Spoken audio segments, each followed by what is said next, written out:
Albert Fish atau dikenali sebagai Hamilton Howard Fish yang dilahirkan pada tahun 1870 di Washington DC, Amerika Syarikat. Pada zahirnya, Albert Fish ni nampak macam orang tua yang tidak bermaya dan tak nampak berbahaya. Basically nampak macam orang normal. Namun di sebalik wajah yang tenang itu tersembunyi seorang pembunuh bersiri yang sungguh kejam dan mengerikan. Dia terkenal sebab jenayahnya yang sadis terhadap kanak-kanak, termasuk pembunuhan dan kannibalism. Albert Fish dibesarkan di dalam keadaan yang sangat susah apabila bapanya yang sudah pun meninggal dan ibunya yang tidak dapat menjaganya. Lepas itu Albert Fish dihantarkan di rumah anak yatim, dan semasa dia di rumah anak yatim, dia sering dipukul dan juga didera. Tapi yang peliknya, Fish mula menyukai dan mengaitkan rasa sakit dengan kenikmatan, satu kecenderungan yang akan membentuk kehidupannya kemudian.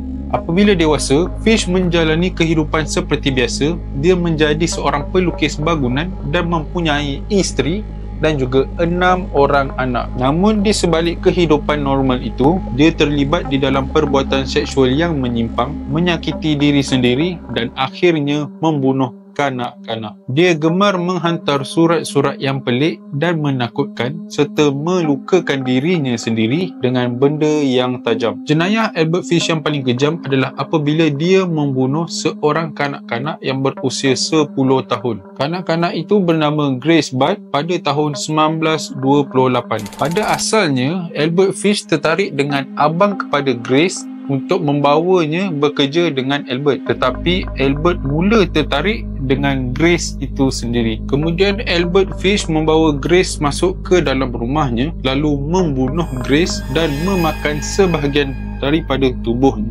Beberapa tahun selepas tu, Albert Fish menghantar sepucuk surat kepada ibu Grace yang menceritakan dengan terperinci bagaimana Albert Fish membunuh dan memakan tubuh anak kecil itu.